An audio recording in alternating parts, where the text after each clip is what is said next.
बिस्मिल्लाहिर्रहमानिर्रहीम। Very warm welcome. हमारा second year English का third chapter why boys fail in college in process है। कल yesterday I have discussed the very क्या लें कि main reason of the chapter why boys fail in college, और उसमें वजह क्या थी कि ये बताया गया द मिस्टेकन एमिशन, गलत ख्वाहिश on the part of parents leads to the failure of the boys. वालिदैन की तरफ से जब गलत ख्वाहिश होती है और वो चाहते हैं हमारा बच्चा ये बने वो बने, तो बच्चे की ख्वाहिश ये बनने की नहीं होती, ज़बरदस्ती उसको मजबूर किया जाता है। इन द एंड रिज़ल्ट क्या निकलता है? फेलियर, नाकामी की सूरत में। तो आज हम दूसरी वजह जो है वो पढ़ेंगे। इसमें जो सेकंड रीज़न है वो ये है ब्राइट बॉयज़ के हवाले से। Another type of boy who doesn't try is the very bright boy who has always done his schoolwork without effort.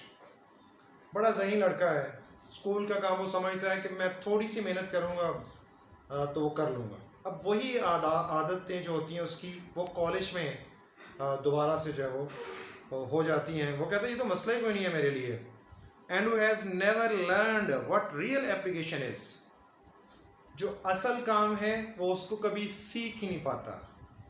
वो कहता है ये तो बाएं हाथ का काम है। वो क्रैमिंग के ऊपर, रट्टेबाजी के ऊपर, अपने ऊपर खुद इत्मादी बहुत ज़्यादा होती है उसको, वो मेहनत नहीं करता। वो कहता है ये तो मसला ही कोई नहीं है मेरे लिए।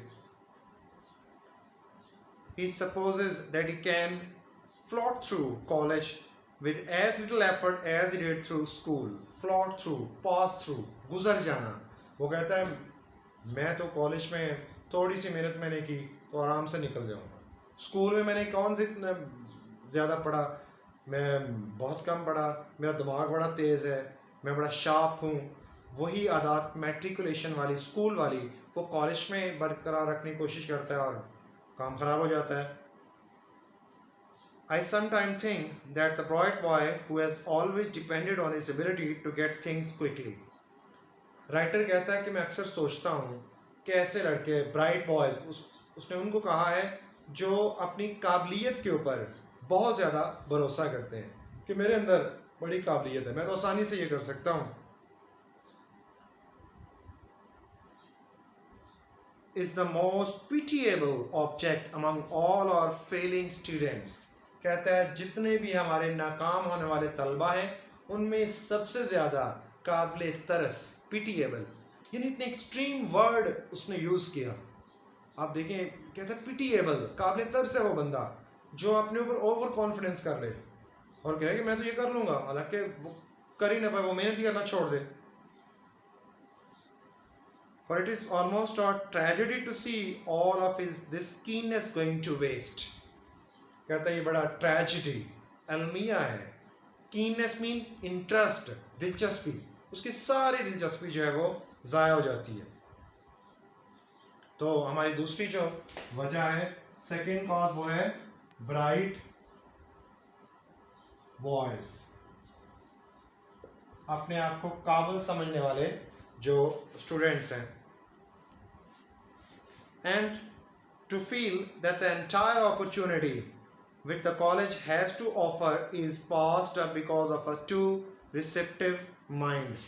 और फिर वो ये महसूस करता है कि जो कॉलेज की तरफ से उसको दी गई थी, एक कोशिश कॉलेज ने की थी, तो वो भी जो है वो गुज़र गई और उसमें वो सारी अपॉर्चुनिटी उसकी जो है वो ख़त्म हो जाती है। उसको जो मौका दिया जाता है वो ख़त्म हो जाता है। और वजह क्या होती है कि वो अपने आप को ओवर कॉन्फिडेंस कर जाता है, रिसेप्टिव।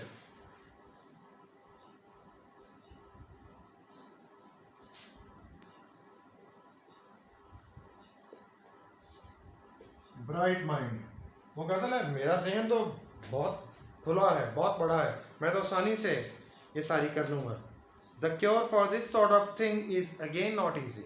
कहता है इस तरह के मसले का भी इलाज आसान नहीं है। आप ऐसे दिमाग को समझा ही नहीं पाते आसानी से। For it involves an entire change of attitude. क्या करना होगा हमें उसके मुकम्मल तौर पे जो रवैया है उसको बेहतर बनाना होगा। एंटायर, होल, कंप्लीट, मुकम्मल तौर पे उसको उसके मिजाज को चेंज करना होगा। And the forming of a completely new set of habits, और उसके अंदर एक नई तरह की आदत जो है वो लाना होंगी। No one can do this but the boy himself. कोई ये काम नहीं कर सकता सिवाय उस लड़के के। उस लड़के को कोशिश करना होगी। All that the rest of us can do two point out what is the matter. हम सारे क्या कर सकते हैं? हम सिर्फ ये कर सकते हैं कि भाईजान आपका ये मसला है।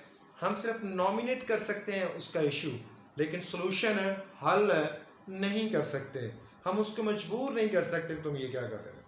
हम सिर्फ हाईलाइट कर सकते हैं उसका इशू। अब जो नेक्स्ट रीज़न है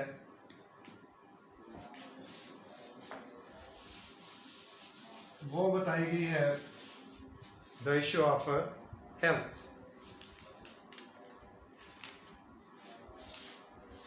नंबर 3, हेल्थ, सेहत। सेहत के बारे में बताया गया। The question of health both physical and mental, यानी सेहत का मसला जिस्मानी तौर पे इसी तरह जहनी तौर पे is always one of the reasons of failure, यानी ये भी बहुत बड़ी वजह है नाकामी की। अगर आपका जिस्म फिट नहीं है, आपका दिमाग सही काम नहीं कर रहा, आपको कोई डिजीज़ लाहक है, आपको कोई बीमारी है जिस्मानी या जहनी, तो फिर भी आप प्रॉपर पूरी तरह से फोकस नहीं कर पाते अपने काम के ऊपर। If N adequate health service is available in the college, adequate suitable, मुनासिब, अगर एक मुनासिब किस्म की जो है वो सेहत की सहूलत मैसर है कॉलेज में, and if proper cooperation exist between the teaching staff and the office of the college doctor, college को चाहिए एक डॉक्टर अरेंज करे, उसके और टीचर्स के दरमियान एक अच्छा कोलैबोरेशन है, एक अच्छा बॉन्डिंग है, एक अच्छा ताल्लुक है, तो उसका फ़ायदा ये होगा कि immense number of failure can be avoided. Immense, great, huge, तो हम बहुत बड़ी जो नाकामियाँ हैं उनसे बच सकते हैं, avoided. And what is just as important, the reason for inability to do satisfactory college work can be clearly understood by the boy, his parents and the college authorities. College के जो हुकाम है, जो एडमिनिस्ट्रेशन है, उनको भी पता होना चाहिए कि हमारा काम क्या है। स्टूडेंट्स को भी पता होना चाहिए हमारा काम क्या है, टीचर्स को भी, पेरेंट्स को भी। हर कोई अपनी अपनी रिस्पॉन्सिबिलिटीज़ जो है वो अच्छे तरीके से अदा करे। In the case of poor academic work, और फिर जो इतना अच्छा तालीमी काम नहीं होता, the reason for which is not apparent, apparent mean clear, वजह फिर भी वाजे नहीं होती। It is my custom always to ask students to undergo a through thorough physical examination, और कहता है ये मेरी आदत रही है कि मैं स्टूडेंट्स को हमेशा कहता हूँ अपना मुकम्मल तौर पे जिस्मानी मुआयना कराओ, यानी अगर आपको कोई बीमारी लाहक है तो उसका इन टाइम ट्रीटमेंट किया जाए ताकि आप बहुत बड़ी मुसीबत से बच सकें, आप पूरी तरह अपने काम के ऊपर फोकस कर सकें।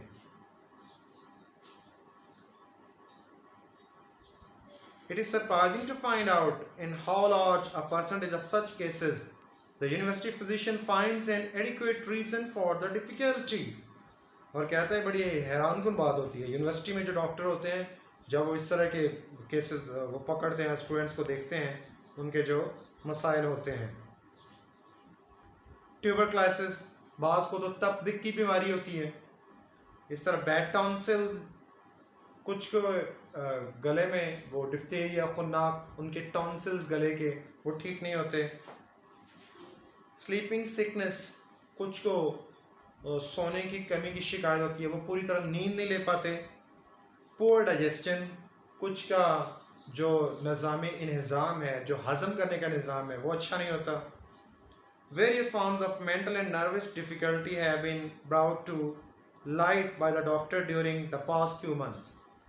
कहते हैं कई तरह की जो बीमारियां, पेचीदगियाँ, कम्प्लेक्सिटीज़ हैं वो डॉक्टर सामने लेके आए कि स्टूडेंट्स को ये भी हो सकती हैं पिछले हफ्तों में।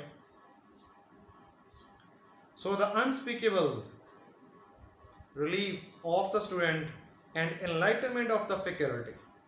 तो कहता है कि उसमें फिर काफ़ी ज़्यादा जो है वो नाकाबिले बयान सुकून और अमले की जानकारी के लिए जो है वो कुछ चीज़ें सामने आईं, हालांकि बच्चे को भी नहीं पता था, फिर जो वहाँ पे एडमिनिस्ट्रेटिव स्टाफ है उनको भी नहीं पता था कि ये सब क्या है। Occasionally one meets an old fashion person, occasionally some time, कभी कभार ऐसे होता है कि आप मिलते हैं एक पुराने ख्यालात के बंदे को जो पढ़ा लिखा इतना नहीं है, जो पुरानी सोच का हामिल है। कहता है आप उसको मिलते हैं। Like the father who told me a few months ago that although we had arranged to have his son's tonsils removed without expense। कहते मैं एक बाप को मिला कुछ माह पहले, कुछ महीने पहले, उसने बताया कि उसके बेटे के गले में टॉन्सिल्स थे, उसके गले की जो नालियाँ उनमें प्रॉब्लम था।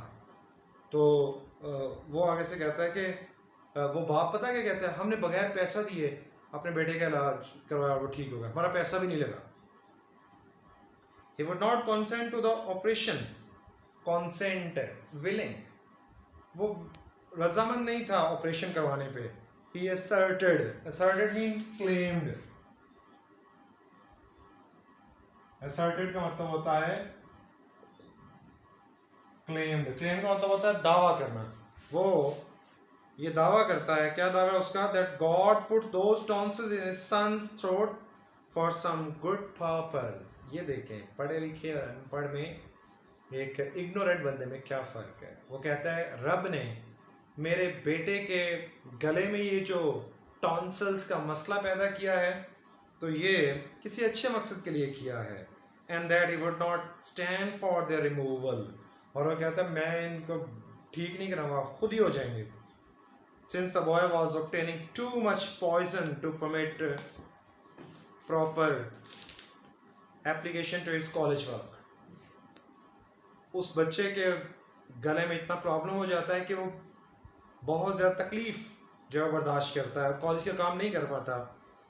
ही had to ask him to go house, उसको कहना चाहिए आप घर जाओ। Of course such cases are rare, कहते हैं ऐसे जो मामलात हैं बीमारियों के बहुत कम होते हैं, but it is necessary to keep constantly in mind.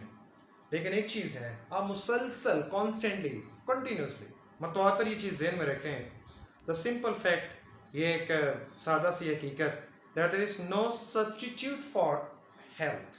Substitute का सिनोनिम बनेगा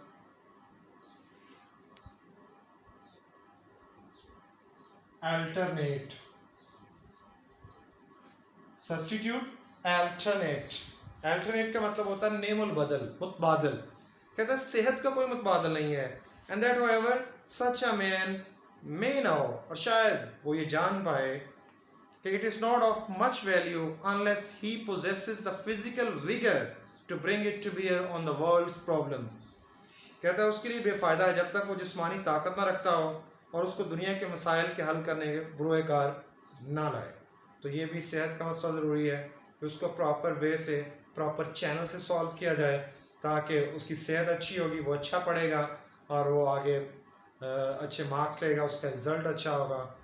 तो सेहत को मेंटेन रखना बहुत ज़रूरी है, और ये भी कॉलेज अथॉरिटीज़ डॉक्टर का अरेंज करें, जैसे भी डिस्पेंसरी, फर्स्ट एड जो भी है वो वहाँ, और पेरेंट्स भी कोऑपरेट करें, अपने बच्चे के प्रॉपर चेकअप करवाएं ताकि वो पूरी तरह फोकस रखें और उसको मसाइल ना आएँ। इसके साथ ही हमारा आज का लेक्चर ख़त्म होता है। आपको लेक्चर में कोई प्रॉब्लम हो तो मैंने व्हाट्सएप नंबर दिया हुआ है 0321747819, आप इस पर मुझसे कांटेक्ट कर सकते हैं। You may ask your question, इंशाल्लाह I will try my best to give you answers accordingly. और आप पूरी तरह से इसको रीड आउट कीजिएगा, लेक्चर को पहले देखिएगा। इंशाल्लाह कमी बेशी हुई तो आप कांटेक्ट कर सकते, मुझसे रब्ता करके भी उसको दूर कर सकते हैं। टिल टुमारो, इट्स अल्लाह हाफिज़, अपना ख्याल रखिएगा। अल्लाह आपका और मेरा हामी नासिर।